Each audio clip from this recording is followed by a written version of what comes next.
But the only way to get saved is to believe it. It only works if you believe it. As he would go on to point out to people, he says, so what's the difference if I believe it or not? Did he die for all men's sins or not? If he died for all men's sins, what difference does it make if I believe it or not? He died for mine. Even if I don't believe it, he died for mine. Well, what is the difference? He used to tie them up and go round and round in circles, and in his day he was an unusual man, but today you hear a lot more of that kind of thing, that people realize the whole picture doesn't quite hold together. It comes up, unfortunately, it goes by the same name as another controversial subject. Creationism is talked about a lot in North America, at least, and by that they mean that God made man like this, he put him together. But the older meaning of that word creationism referred to the difficulties of inherited sin, because it was pointing out, where is this sin that everybody has that they're born with? And the teaching is, it's on your soul. And you say, where did the soul come from? Did my parents make it when they made me? No. God makes the soul. When the parents make the person, and God puts the soul in. So they say, well, then how did it come with the sin? Did God make it with the sin on it and give it to me? Say, no, you inherited the sin from your parents. Yes, but I didn't get my soul from my parents, so how did the sin get there? How did the soul come with the sin? So some, in order to explain that, came up with another thing, which you don't hear talked about too much because it was never popular, but they talk about what's called traducianism, which is to say, well, we were wrong. After all, God does not make souls. The parents make the soul along with everything else when they make the baby, and that's how the sin gets planted in there. That's an idea that never really caught on, but that's how people try to explain away this thing. So, in conclusion, what I'm meaning to get at is not to say, I have a whole lot of ideas here, and the idea is to prove that somebody's wrong and I'm right. I'm not even interested in that.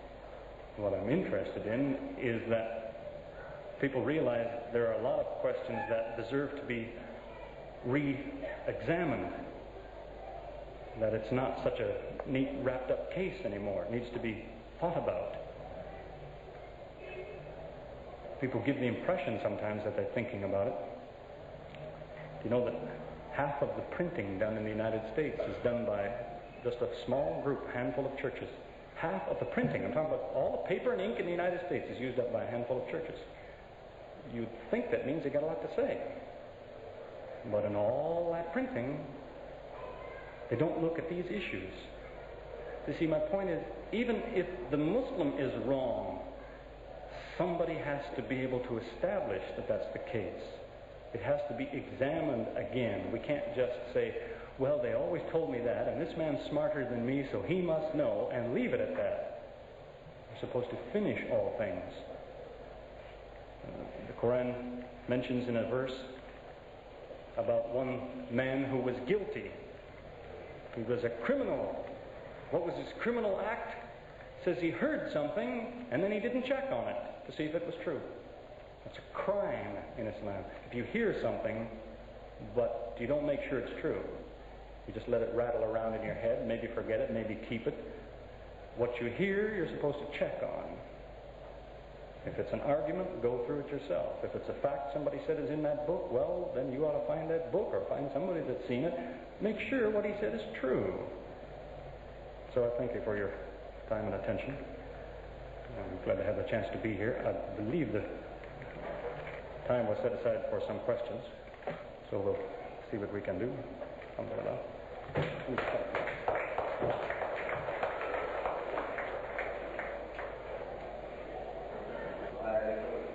All questions should be relevant to the related and brief. And I would request any person who wants to answer any questions to come up with my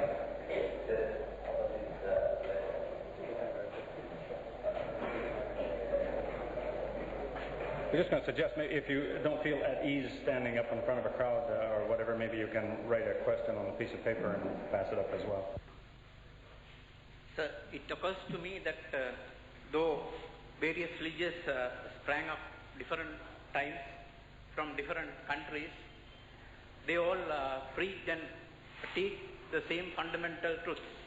If I may summarize in 3 words, love all, hate none, we are one. They, I think, never divided the one humanity into races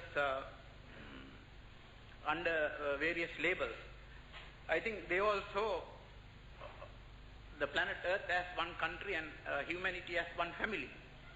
But under the very guise of the very same religions, under various labels, the followers have divided the humanity into various countries and into various religions, and wars and fights are going on.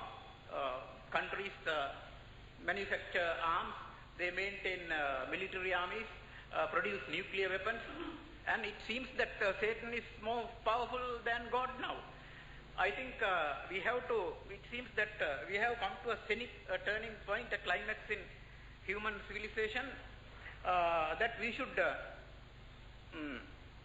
get all the basic teachings, fundamental teachings, the agreeable teachings of all religious teachers, and teach them under one title, like world government religion, to unite all for the welfare of all and to prevent a nuclear war which would bring about total annihilation. All right. Just one more comment, all right.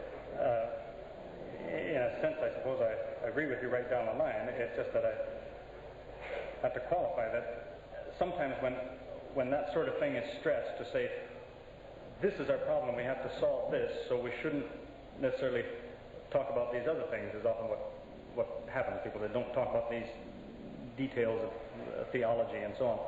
Well, it might seem to be a good idea, but the difficulty concerns,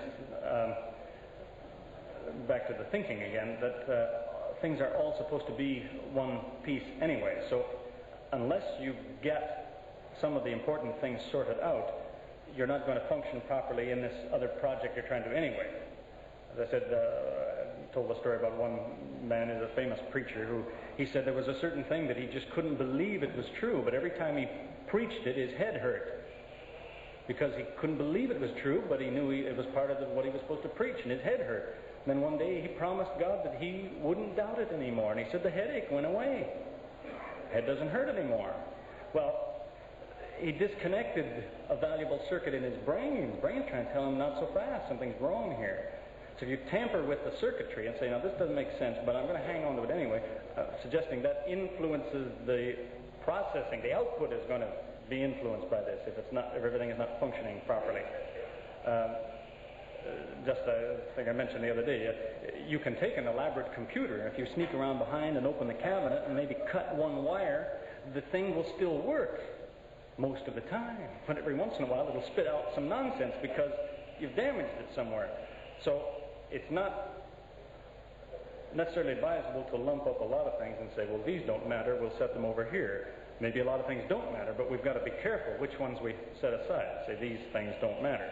Just as if somebody says, well, if God is 1 or 5 or 7, it doesn't really matter. Now, I would dispute that. I think it matters, because if you get that wrong, you're going to mess up somewhere else later down the line. But I think you probably agree with me there too.